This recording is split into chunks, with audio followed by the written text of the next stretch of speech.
indeed for Britain's Dennis Andries. And who would have thought, having lost the world title to Thomas Hitman Hearns almost 2 years ago, that he'd be back in a position where he would be in with a chance of regaining the world title. His opponent, Tony Willis, a 27-year-old from Houston, Texas, in the black trunks. And Dennis Andries, well, he's down on most people's records cards as 35. There might be another year or two there, and if that's the case, well, all credit to him for still being in terrific shape. Carlos Padilla having a word with Tony Willis, who is a rather rough and tumble unorthodox boxer. He's won all 16 of his professional fights, 12 of them inside the distance. Dennis Andries, infinitely more experienced. This is his 43rd fight. He's won 33, drawn 2 and lost 7. Andries, who took the title from J.B. Williamson in Pickett's Lock in London in June of 1986. Really, it must be the last chance for him. Well, if he landed with that one, that would have been the last thing that Mr. Willis would have known about this contest.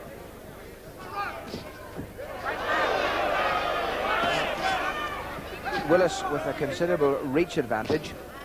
He's quite a mover. His manager, Bob Spangola, reckons he's similar in style to old Jersey Joe Walcott, the great champion. I don't think Jersey Joe ever lost his balance like that, however. So Dennis Andries, the man who took the title in June of '86, then defended it successfully against Tony Simpson in September of that year, and in March 1987 lost it to Thomas the Hitman Hearns. But he really has improved since then, if anything. Andries, his style has got a lot better. He was never the classic boxer by any stretch of the imagination, but he's been working very hard in Detroit in the Kronk Gym with Emmanuel Stewart, and they feel they've ironed out 1 or 2 of his faults and made him altogether a crisper, more efficient professional.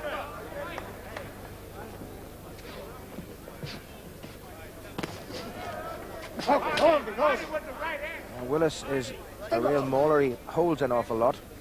The North American Boxing Federation light heavyweight champion. Now that was better by Andries. And he looks very keen, Dennis Andries.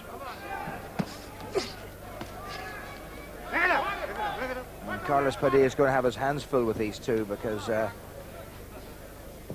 both pretty rough customers. Good footwork by Willis. Interesting first round. Oh, there's a fair bit of eyeballing.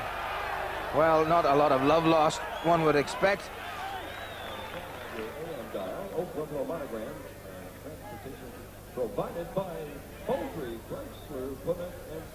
Tony Willis in the corner. And Dennis Andries, who's won all 5 of his contests since he lost the world title to Thomas Hearns, very confident about regaining the title he held with such distinction.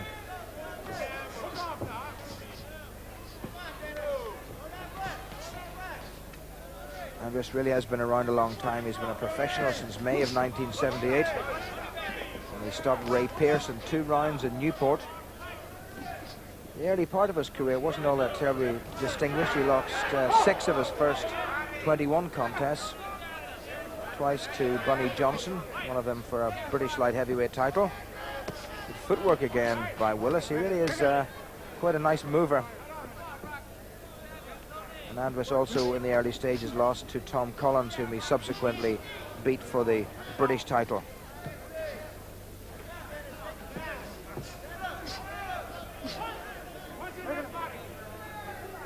Got to say that I don't think Dennis Andries has ever been in better shape, and for a man who, to be totally honest, may not be all that far away from his 40th birthday. He really is remarkable.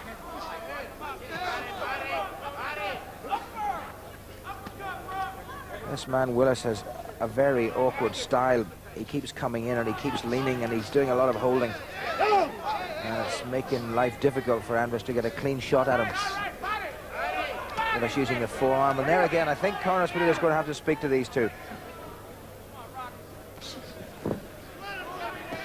This world title fight being organised by the Trump West stable, a Western American offshoot of the Detroit stable. And there again, Willis holding. And the crowd getting somewhat restless in Tucson, Arizona.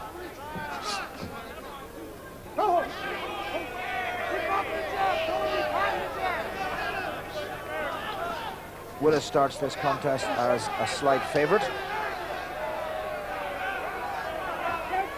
although his recent record has not been all that terribly impressive. Well, that's a good ticking off, and quite right too. And even after that, Willis just leans from the waist and puts his head into the face of Dennis Andries, and he's holding the glove on the arm of Andries.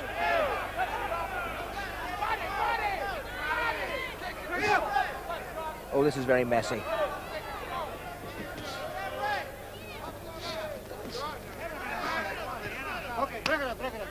Interestingly, Willis at this stage of the contest looks it's hard to believe, but I think he looks a bit on the tired side, and maybe that's just his style. Well, that's a real mauler, isn't it? I said no holding, yes. I don't think Willis is paying the slightest bit of attention to Carlos Padilla, however. Okay, break it up. Well, the crowd not at all happy. Dennis Andries probably not happy in that he hasn't been able to get anything like a clean shot at Tony Willis. Okay, now, deep breath. So Willis having getting a word or two from his corner. Hey, Willis, you have to stop holding, okay? Okay? Well, that's pretty clear from Carlos Padilla. Willis, you have to stop holding, okay? Dennis Andries would like to just get on with it, I suspect. So round 3 is scheduled for 12 3-minute rounds for the vacant WBC Light Heavyweight Championship. The vacancy because Sugar Ray Leonard, having defeated Canada's Donny Lalonde last November, has decided to move back down, and he's in line for another world title fight, which might just give him a 6th title, and that's going to be against Thomas the Hitman Hearns, the man who took this title from Dennis Andries 2 years ago.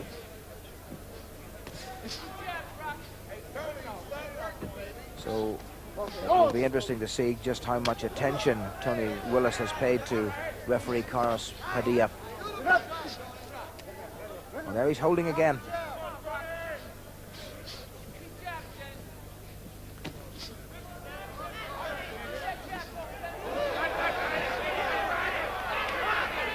Andries getting a couple of good punches in, but Willis awkward and quite slippery and doesn't want to try to come to terms with the British boxer.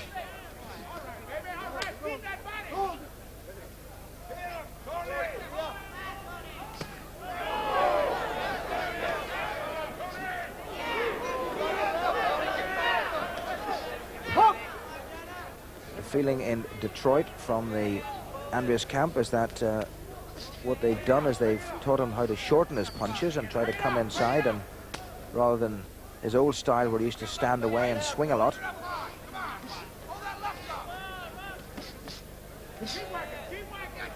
And Willis, although he's come in as favourite for this contest, seems rather reluctant. Carlos Padilla not reluctant to tell him off once again about holding, because he's making a nonsense of this contest.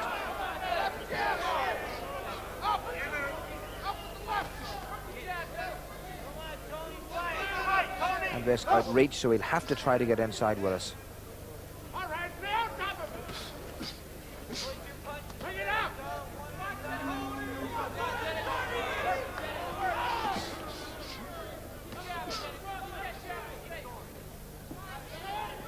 Willis still being quite cautious.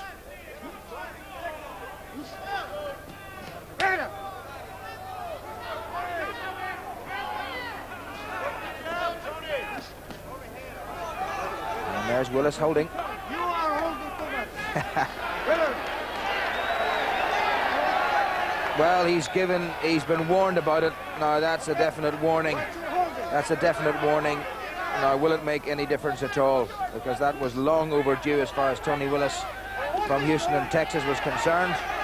And Andries cuffing him round the ears and a fair bit of sting in that, and Willis for the first time looking as if he doesn't want to know about any contact. A very frustrated Dennis Andries goes back to his corner. Now the Kronk boxing team very much in evidence. The men who've helped to reshape the career of Dennis Andries since he lost the world title to Thomas Hearns a couple of years ago.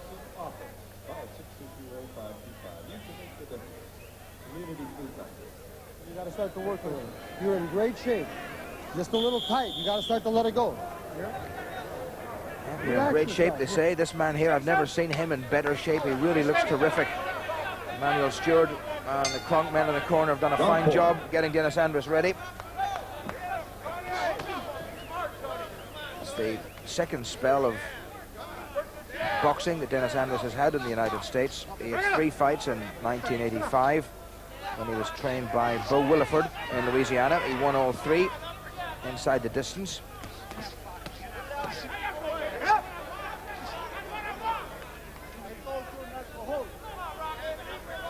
Willis at 27 may have another chance for a world title fight, but this really is make or break for Dennis Andries. There's talk about a meeting with the man that Sugar Ray Leonard beat, Donny Lalonde of Canada, for the winner.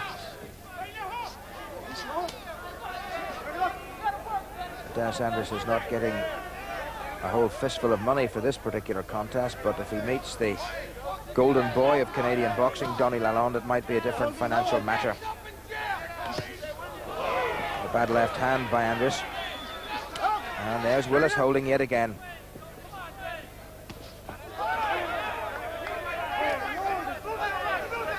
He's not making much attempt to box Tony Willis.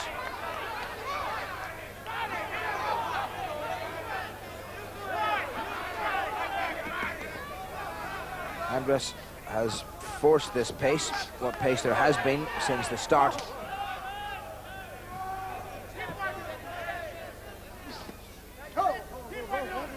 Well, the legs of Willis wobbled there, but I think he was just taking a little breather.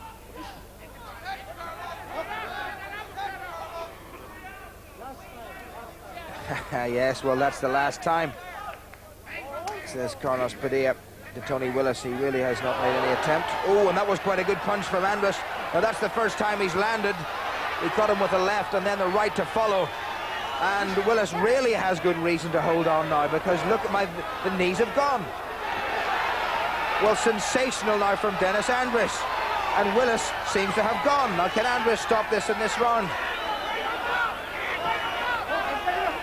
Willis had made very little attempt to do any proper boxing, but when Andries caught him, well, he certainly had to hold on. Well, this would be quite remarkable if Dennis Andries could produce something to finish this contest off. There's a little spot of blood on the forehead of Andries, but I think it's come from Tony Willis.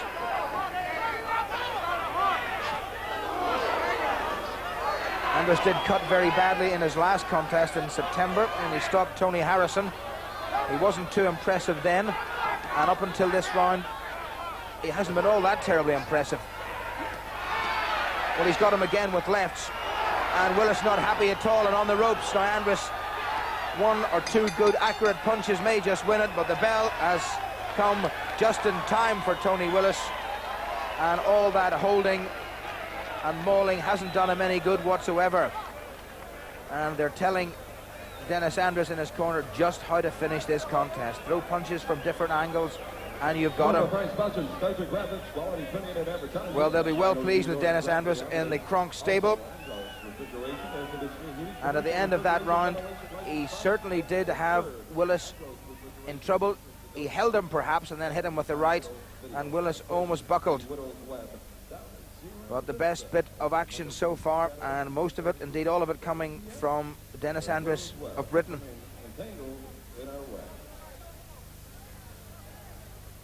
Well, not too much confidence exuding from Tony Willis, and indeed from his corner. Well, he even comes out looking wobbly. Carlos Padilla keeps them apart until the bell. Round 5. There it is for the 5th. Andries finished very strong, and he's got him again with a right. Willis indeed leaned into it at the start of this 5th. Full marks to Willis. He came back with a right. He's going to have to try to tie Andries up. Short left from Andries. And the referee pulling the hands of Willis away.